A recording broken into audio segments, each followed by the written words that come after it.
Oleh karena kemurahan Tuhan ku ada sampai hari ini. Dalam nama Bapa dan Putra dan Roh Kudus. Amin. Shalom Aleichem.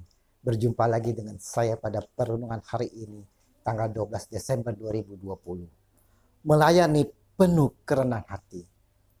Bacaan liturgi hari ini diambil dari Kitab Sirach 48 ayat 1 sampai 4, dilanjutkan dengan ayat 9 sampai dengan 11. Dan Injil Matius 17 ayat 10 sampai dengan 13. Saudara-saudaraku yang terkasih di dalam kasih Kristus, dari sekian lamanya negara kita merdeka, baru kali ini kita rasakan kepemimpinan Pak Jokowi sebagai presiden yang begitu merakyat, yang begitu memperhatikan rakyatnya, yang dengan sungguh-sungguh mau melayani. Tapi sayang saudara-saudaraku yang terkasih, masih banyak saja ada orang yang tak menyukainya dan berusaha menyingkirkannya. Tuhan selalu mengutus orang-orang tertentu sebagai tokoh istimewa untuk perubahan sesuai dengan kehendaknya. Begitu pula di dalam sejarah umat Israel, saudara. Tuhan tidak habis-habisnya mengutus orang-orang istimewa untuk mendampingi umatnya. Dari sekian tokoh istimewa dalam perjanjian lama, Elia termasuk nabi yang sangat terpandang. Kitab Putra Sirach memuji Elia yang bagaikan api. Atas sabda Tuhan, Elia mengunci langit dan api diturunkan hingga 3 kali. Nabi Elia diyakini akan datang lagi.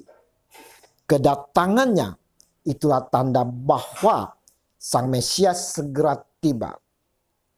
Elia yang kedua, saudara-saudara, itu tidak lain adalah Yohanes Pembaptis yang datang untuk mempersiapkan Sang Mesias, yakni Yesus Kristus.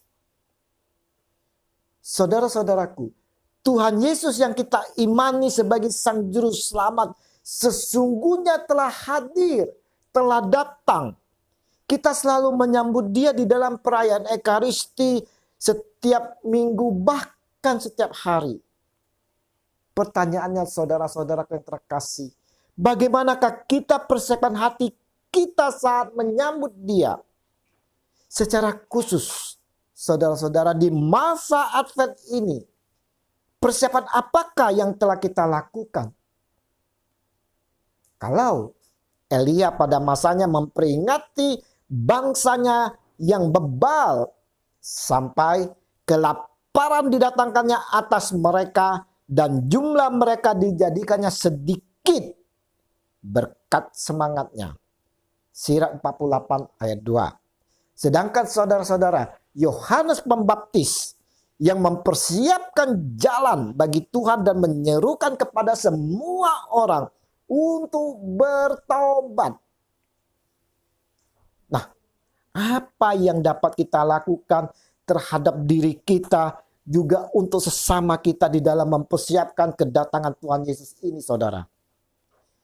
Kita dituntut, saudara-saudara, untuk dapat membawakan orang lain kepada Tuhan Yesus. Dan inilah perutusan yang diberikan kepada kita semua, kepada saya dan saudara. Bila kita mau, saudara-saudara, membawa orang lain kepada Tuhan Sang Juru Selamat, bersiaplah untuk berani rendah hati. Untuk sampai pada sikap rendah hati, dibutuhkan askese, mati raga, rela meninggalkan kehormatan dan kedudukan tinggi bagi dirinya sendiri. Mudahkah saudara-saudara? Pasti sulit. Tidak mudah karena dunia dan cara hidup di dalam masyarakat kita justru bertolak belakang. Orang-orang justru berlomba-lomba mencari tempat yang utama. Kursi empuk, tempat terhormat. Menjadi pemimpin, saudara-saudara, bukan untuk dilayani. Menjadi pemimpin harus melayani, bukan dilayani. Tetapi kita harus berjuang saudara-saudara. Berjuang dan meneladani Yohanes Pembaptis yang mana tidak meninggikan dirinya sendiri. Dengan penuh kerendahan hati, Yohanes Pembaptis menyatakan, sesudah aku akan datang, ia lebih berkuasa daripadaku. Membungkuk dan membuka tali kasutnya pun aku tidak layak. Markus 1 ayat 7. Melalui renungan hari ini saudara-saudara, kita semua, saya dan saudara diajak dalam masa Advent ini untuk mempersiapkan hati kita dengan sungguh-sungguh dalam menyambut kedatangan Tuhan Yesus.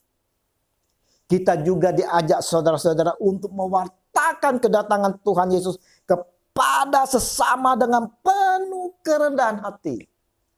Mau melayani, bukan dilayani.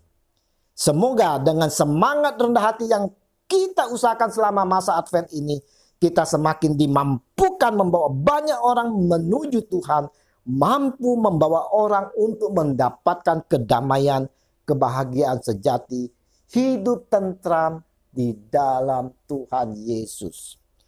Tuhan Yesus mampukan kami seperti Elia dan Yohanes Pembaptis dalam menyambut kedatangan Engkau. Semoga kami pun mampu membawa orang lain kepadamu. Amin. Dalam nama Bapa, Putra, dan Roh Kudus. Amin. Selamat berakhir pekan. Selamat bersukacita di dalam Tuhan bersama keluarga. Mari kita mau bersatu melawan corona. Ingat pesan Ibu. Pakai masker, jaga jarak, dan selalu cuci tangan. Semangat! Haleluya!